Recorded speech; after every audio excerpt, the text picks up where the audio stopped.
এক তো passive ভয়েসে confusion, তারপরে আবার যখন প্যাসিভটা যখন হয় পারফেক্টের তখন আরও বড় কনফিউশন হয়। প্রেজেন্ট পারফেক্ট, আবার ওদিকে পাস্ট পারফেক্ট, আবার ওদিকে আছে ফিউচার পারফেক্ট, ভিন্ন ভিন্ন রকমের কনসেপ্ট। কোথাও আসছে আবার মোডাল অক্সিলারির ব্যবহার। এরকম সেন্সে যখন পারফেক্ট হয় তখন কোন কোন ধরনের কথা মাথায় রাখতে হয়, প্রেজেন্ট পারফেক্টের রুল কেমন, পাস্ট পারফেক্টের রুল কেমন, ফিউচার পারফেক্টে কী ভাবতে হয়, সেন্সগুলো কীভাবে বুঝলে পরে একদম মাথায় থেকে যাবে, সেই বিষয়টা নিয়ে আলোচনা করতে চলেছি আজকের এই ভিডিওতে।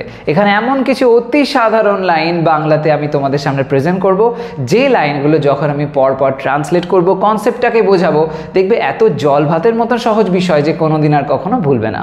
তো এরকম ধরনের লাইন আমরা দৈনন্দিন জীবনে প্রচুর বলে থাকি, এটাকে অবশ্যই বুঝে নেওয়া দরকার আছে। তাই প্রথম থেকে শেষ পর্যন্ত মন দিয়ে ভিডিওটা দেখো, কারণ আজকের ভিডিও কিন্তু মারাত্মক রকমের গুরুত্বপূর্ণ। তো এসো দেখো, এখানে কিছু লাইনস আমি প্রেজেন্ট করেছি, যে লাইনসগুলোর মধ্যে দিয়ে এই বিষয়টাকে আমি এক্সপ্রেস করব। আচ্ছা, প্রথম যে লাইনটা আছে সেটা লক্ষ্য করো, কি বলা হচ্ছে, প্রতিটা কাজ ভোলা হয়ে গেছে, প্রতিটা কাজ ভোলা হয়ে গেছে। যেই এই শেষের দিকে বলছে হয়ে গেছে, এরকম কথা যেই আছে জানবে এরকম বলা হচ্ছে যে হয়ে গেছে, শেষ হয়ে গেছে, এসেছে, এরকম টাইপের সেন্স যখন আসে তখন জানবে সেটা পারফেক্ট টেন্স বোঝায়, প্রেজেন্ট পারফেক্ট টেন্স। তো প্রেজেন্ট পারফেক্ট এখান থেকে আমরা বুঝতে পারছি এবার কাজটা কারোর দ্বারা হয়েছে, তো সেই সেন্সে প্যাসিভ হয়েছে। তো প্যাসিভে প্রেজেন্ট পারফেক্ট টেন্স করলে তখন লাইনটা আমাদের এরকমভাবে লিখতে হবে, প্রতিটা কাজ লিখবো কি এভরি, প্রতিটা সেন্সে এভরি, কাজ সেন্সে আমরা ব্যবহার করতে পারি ডিড এই শব্দটা, এভরি ডিড, ওকে, এভরি ওয়ার্কও বলতে পারো, আমি ডিড ইউজ করলাম। এভরি ডিড ভোলা হয়ে গেছে, ডিডের পরে সিঙ্গুলার সেন্স অনুযায়ী প্রেজেন্ট পারফেক্ট টেন্সে ব্যবহার করতে হবে হ্যাজ, ওকে। যদি এখানে ডিডস বলতাম তাহলে হতো হ্যাভ। এভরি ডিড হ্যাজ লেখার পরে কি করব, লিখব বিন, এভরি ডিড হ্যাজ বিন। এই হ্যাজ এর পরে বিনের ব্যবহারটা প্যাসিভ বলে হচ্ছে, অর্থাৎ কাজটা অন্যের দ্বারা হচ্ছে এইটা বোঝানোর জন্য এখানে বিন আসলো। তো এভরি ডিড হ্যাজ বিন ভোলা হয়ে গেছে, এটা লিখতে হবে। ভোলা মানে কি, ভুলে যাওয়া মানে ফরগেট, ফরগেটের থার্ড ফর্ম লিখে দাও, ফরগটেন।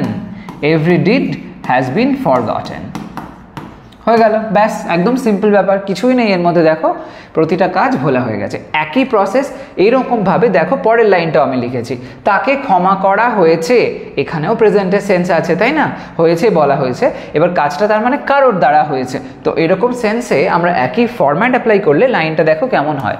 তাকে, তো তাকে সেন্সে লিখতে পারিস লাইক শিও হতে পারে, তো হিও হতে পারে, চলো এখানে শি লিখি, শি।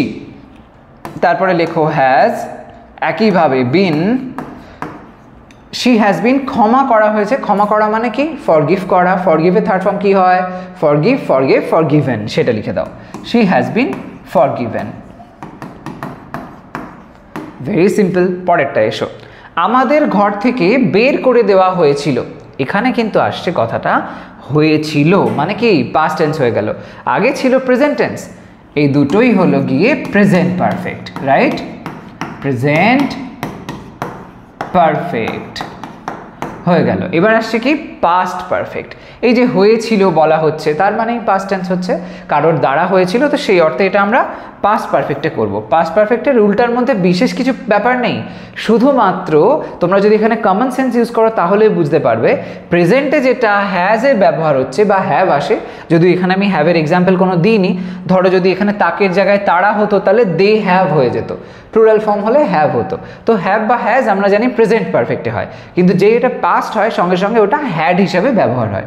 তো আমাদের ঘর থেকে বের করে দেওয়া হয়েছিল, কাদের বার করে দেওয়া হলো, আমাদের, তাহলে আমরা এখানে লিখতে হবে উই, উই, উই লেখার পরে কি করব, হ্যাড লিখব, উই হ্যাড।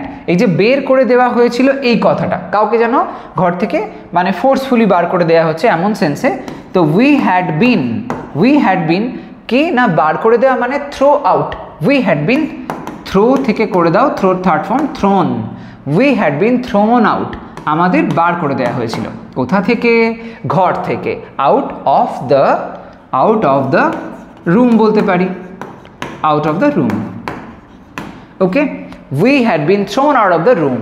তাহলে এখানে পাস্টের অ্যাপ্লাই হচ্ছে। পরেরটা দেখো, এখানেও সেম সেন্স দেখব, সেটির জন্য তাকে চাপ দেওয়া হয়েছিল, সেটির জন্য তাকে চাপ দেওয়া হয়েছিল, তো এখানেও একইভাবে লিখব, এখানে কাকে চাপ দেওয়া হয়েছে না তাকে, তাহলে এটা কারোর দ্বারা করা হয়েছিল, পাস্ট টেন্স হয়েছে, তো সেম অ্যাপ্লাই করা যাক তাকে অর্থে। এখানে হি লিখলাম, তারপরে সেম প্রসেস, হ্যাড লেখো, লিখে দাও বিন, হি হ্যাড বিন, চাপ দেওয়া হয়েছিল মানে কি প্রেশারাইজ করা হয়েছিল, he had been pressurised, pressurised, he had been pressurised সেটির জন্য, pressurised for it, he had been pressurised for it, তাকে সেটির জন্য চাপ দেওয়া হয়েছিল। সিম্পলভাবে হয়ে গেল। তাহলে এখানে আমরা দেখতে পেলাম পাস্ট পারফেক্ট টেন্সের ব্যবহার হতে। ওকে, তো লিখে দিই এটা পাস্ট পারফেক্ট, পাস্ট পারফেক্ট হলো। এবার পরেরটা এসো, তাদের অসম্মান করা হয়ে থাকবে না, তাদের অসম্মান করা হয়ে থাকবে না। এবার দেখো এখানে যে সেন্সটা আসছে বর্তমানকে তো বোঝাচ্ছে না, অতীতকেও বোঝাচ্ছে না, কাকে বোঝাচ্ছে, হয়ে থাকবে না বলা হচ্ছে মানে ফিউচার, তো ভবিষ্যতের কথা অনুযায়ী এটা বলা হচ্ছে। এরকম ধরনের সেন্স যখন আসে, হয়ে থাকবে না, এরকম জাতীয় হয়ে থাকবে বা থাকবে না, এরকম সেন্স মানে জানবে ফিউচারে আমরা প্যাসিভের সেন্স করছি এবং সেটা আসছে হলো পারফেক্টে। তো সেই সেন্সে কারোর দ্বারা অসম্মান করা হয়ে থাকবে না সেটা লিখবো, প্লাস এখানে একটা নেগেটিভের সেন্সও রয়েছে। তো সেই মতন গেলে তাদের অর্থটা আগে লিখতে হবে, তো দে, তাদের অর্থে দে লিখলাম। এবার কি করব, ফিউচার যখন আমরা করি তখন শ্যাল বা উইলের ব্যবহার হয়, তো এখানে আমরা সেই সেন্সে ফিউচারটা বোঝানোর জন্য উইল লিখলাম। মনে রাখবে ফিউচার মানেই হলো শ্যাল বা উইল, তাই তো, ফিউচারের তো আলাদা কোনো ফর্ম হয় না ভার্বের, তো শ্যাল বা উইল অবশ্যই লিখতে হবে। দে উইল লেখার পরে কি করব, লিখবো হ্যাভ। মনে রাখবে যখন ফিউচারে হবে সেখানে হ্যাজ কোনোভাবেই সম্ভব নয়, হ্যাভই বসাতে হবে, শ্যাল বা উইলের পরে হ্যাভই বসবে। দে উইল হ্যাভ, তারপরে কি, তাদের অসম্মান করা হয়ে থাকবে না। আচ্ছা, এখানে না কথাটা আছে, যেহেতু না আছে এটাকে আগে আমাদের জুড়তে হবে, আগে হ্যাভ লিখলে হবে না, উইলের সাথে চলে আসবে নট, তো they will not, they will not, তারপরে আসবে হলো have, they will not have, নটটা মনে রাখবে ওই উইলের সাথে জুড়তে হবে, পরে লিখলে কিন্তু ভুল হয়ে যাবে। দে উইল নট হ্যাভ কি, অসম্মান করা হয়ে থাকবে না, দে উইল নট হ্যাভ, অসম্মান মানে ডিসঅনার বলতে পারি, সেটাকে লিখতে হবে, সেটা থার্ড ফর্ম লিখতে হবে, বাট তার আগে যেহেতু প্যাসিভ তাই জন্য বিন লিখতে হবে। They will not have been dishonoured, dishonoured, dishonoured, they will not have been dishonoured, তাদের অসম্মান করা হয়ে থাকবে না। ও আচ্ছা, হয়েই গেল, আর কিছু নেই, সমস্তটা আমরা অলরেডি কমপ্লিট করে দিয়েছি। They will not have been dishonoured, খুব সিম্পলভাবে হয়ে গেল। শুধু ফরম্যাটটা খেয়াল রাখবে, ফিউচার যখন হচ্ছে তখন সেক্ষেত্রে শ্যাল বা উইলের ব্যবহার এবং তারপরে হ্যাভের ব্যবহার এবং বিন এবং তারপরে ভার্বের থার্ড ফর্ম, এই রুলটা অনুযায়ী হয়। সিমিলারলি আমরা যদি পরের লাইনটা আসি, সেখানেও দেখো একই সেন্স আসবে, সেখানে আমার প্রয়োজন হয়ে থাকবে, আগেরটায় বলা হয়েছিল থাকবে না, এখানে আসছে থাকবে, তার মানে নট সেন্স এখানে আমি করব না, অ্যাপ্লাই।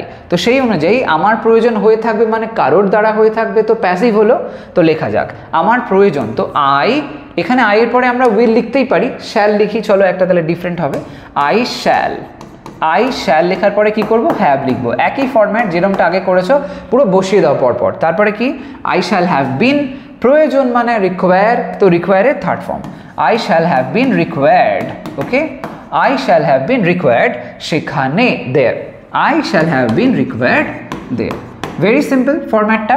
তাহলে আগেরটারই মতন কিন্তু সেম হলো, দেখো হ্যাভ বসেছে ওখানে, এখানেও হ্যাভ, বিন বিন, শুধু এখানে উইলের জায়গায় আমরা শ্যাল করলাম, উইল লিখলেও কোনো অসুবিধা নেই, মডার্ন ডেজে উইলের ব্যবহারটা খুব বেশি হয়।